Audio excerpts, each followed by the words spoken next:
옛날 옛적 강원도 태백산 깊숙한 곳에 전설로 내려오는 망우산이 있었다. 이 산은 늘 안개에 쌓여 있어 외부에서는 접근하기 어려웠고 마을 사람들은 이 산의 신비로운 기운을 두려워하면서도 경외했다. 전해지기로는 망우산에는 황금빛으로 빛나는 사슴이 살고 있다고 했다. 이 사슴은 신령한 존재로 그 모습을 본 사람에게는 영원한 행복과 축복이 주어진다는 전설이 있었다. 어느 날 태백의 한 마을의 산속 깊은 곳에 살고 있는 어미와 아들이 있었다. 아들의 이름은 준호였다. 그는 매우 호기심이 많은 청년으로 언제나 산에서 모험을 즐겼다. 마을 사람들은 준호에게 망우산에 대해 흥미로이 이야기하곤 했지만 그 누구도 그 깊숙한 곳까지 가본 이는 없었다. 하지만 준호는 다른 사람들이 두려워하는 일을 해내는 것이 자신의 운명이라 믿었다. 준호는 망우산을 향한 모험을 결심했다. 먼저 그는 어미에게 작별 인사를 하고 하루치의 식량과 꼭 필요한 장비를 챙겨 여행을 떠났다. 준호는 산을 점점 깊숙이 들어가며 자연의 경이로움에 감탄했다.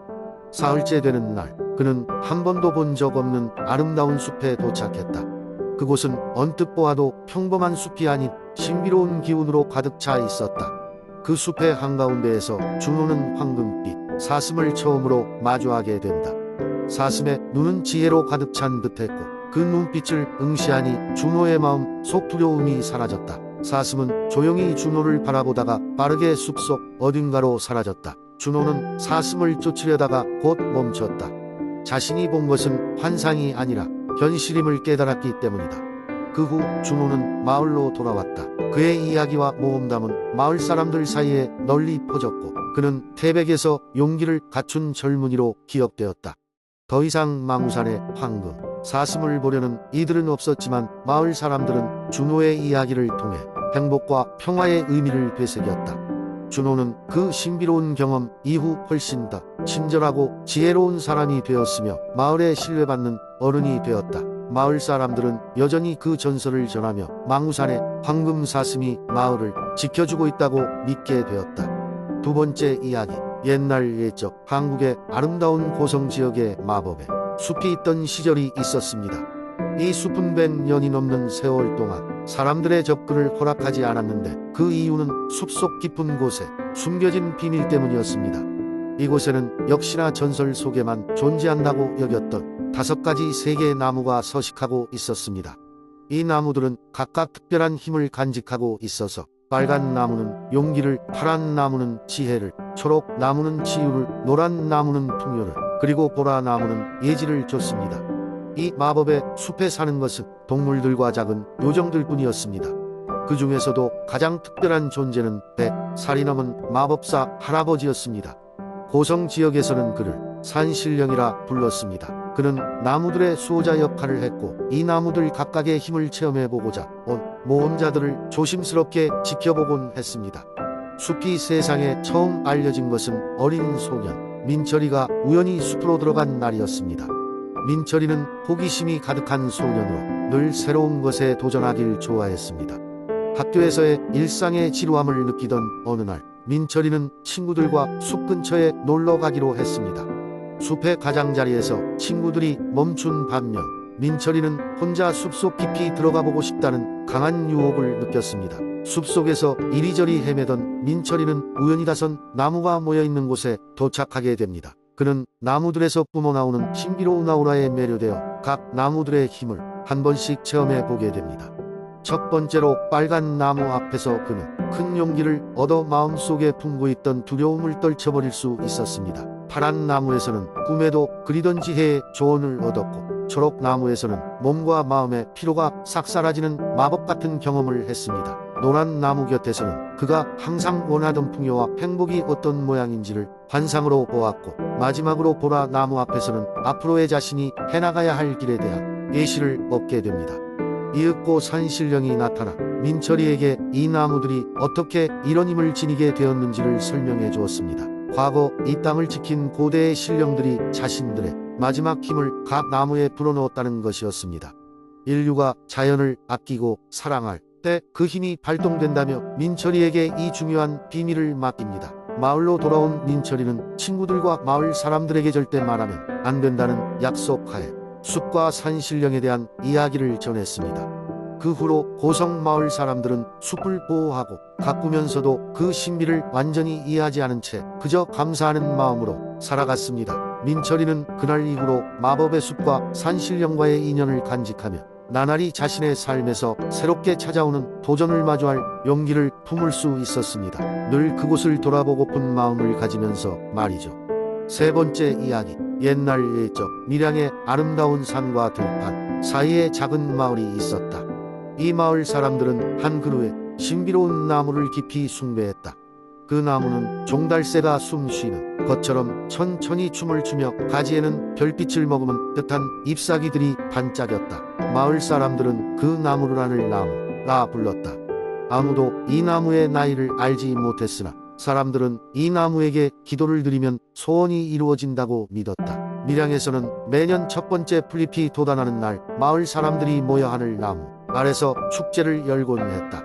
그날은 마을의 아이들이 가장 기다리는 날이었다. 아이들은 노래하고 춤추며 나무에 리본을 묶어 놀이를 즐겼다. 어느 날 호기심 많은 소년인 지훈이는 나무 주변을 돌며 신기한 물건들을 찾아 돌아다녔다. 그러다 우연히 나무 뿌리 근처에서 그루터기에 반쯤 묻혀있는 고대의 황금색 알을 발견했다. 지훈이는 그 알을 꺼내어 집으로 가져갔다. 부모님은 놀랐지만 왠지 모르게 그들도 이 알에 끌려갔다. 알은 마치 뭔가 신비로운 기운을 띠고 있어 가족은 그것을 정성껏 돌보기로 했다. 몇 주가 지나고 어느 날 밤 알은 갑자기 빛을 발하기 시작했다. 가족이 놀라서 지켜보는 가운데 알이 서서히 갈라졌고 그 안에서는 전설 속에나 등장할 법한 은빛 용이 나왔다. 그 용은 아직 작고 약했지만 눈부신 반짝임과 함께 날개를 천천히 펴기 시작했다. 지훈의 가족은 용을 백호룡이라 이름 짓고 몰래 돌봤다. 백호룡은 신비한 힘을 가지고 있었지만 그것이 동화처럼 흘러넘치지는 않았다. 다만 그의 존재가 마을의 기운을 북돋아주고 자연의 균형을 지켜 주기에 충분했다. 밀양의 많은 비밀 중 하나는 하늘나무와 백호룡은 밀접하게 연결되어 있다는 것이었다. 하늘나무는 백호룡에게 생명의 에너지를 제공했고 백호룡은 나무 주변 환경을 청정하게 유지했다. 나무와 용은 함께 마을에 축복을 내리고 사람들은 그 은혜를 나눴다. 그러나 욕심 많은 탐욕자들이 그 전설적인 나무와 용의 이야기를 듣고 마을에 몰려들기 시작했다. 그들은 나무를 베어 그 힘을 빼앗고 용의 비늘을 얻어 부귀영화를 누리려 했다. 하지만 마을 사람들은 결코 물러서지 않았고 그들을 내쫓았다. 탐욕자들이 보지 못한 것은 그들이 있던 자리에는 항상 자연에 거대한 수호자가 있었다는 사실이었다. 시간은 흘러 지훈은 백호룡과 함께 성장했다. 이제 훌쩍 커진 백호룡은 밀양의 또 다른 수호자로 자리 잡았다. 지훈은 하늘나무와 백호룡의 비밀을 마을과 자손들에게 전했다. 그들은 그 이야기를 통해 자연을 소중히 여기고 무한한 희망과 용기가 주어진다는 것을 배웠다. 그렇게 밀양의 작은 마을에는 언제나 평화와 축복이 지속되었다고 한다. 이 이야기는 오늘도 밀양의 바람에 실려 사람들의 마음속에 흐른다. 네 번째 이야기. 옛날 옛적 한국의 아름다운 양구 지역에는 신비로운 별빛 숲이 있었다. 이 숲은 낮에는 평범한 숲처럼 보였으나 밤이 되면 수많은 별들이 하늘에서 내려와 나무 사이사이를 빛으로 물들이곤 했다. 이 별빛 숲에는 특별한 비밀이 숨겨져 있었다. 별들이 내려와 숲을 비추는 날이면 동물들이 인간의 말을 이해할 수 있는 능력을 얻는 것이었다. 사람들은 이 신비로운 현상이 신들이 내려준 축복이라고 믿었고 그로 인해 별빛 숲은 신성시되었다. 모든 이야기의 시작은 양구 마을에 사는 한 소년 민수로부터 시작된다. 민수는 호기심과 용기로 가득 찬 소년이었다. 그는 별빛숲의 전설을 믿으며 늘 궁금해했고 그곳에서의 모험을 꿈꿨다. 어느 날 밤 차분한 달빛 아래 민수는 별빛숲으로 모험을 떠났다. 숲속을 걷고 있을 때 그는 별빛에 반짝이는 작은 다람쥐를 보았다. 처음에는 경계했지만 다람쥐는 부드러운 목소리로 인사하며 민수에게 말했다. 안녕, 나의 이름은 달몽이야. 너는 왜 이곳에 왔니?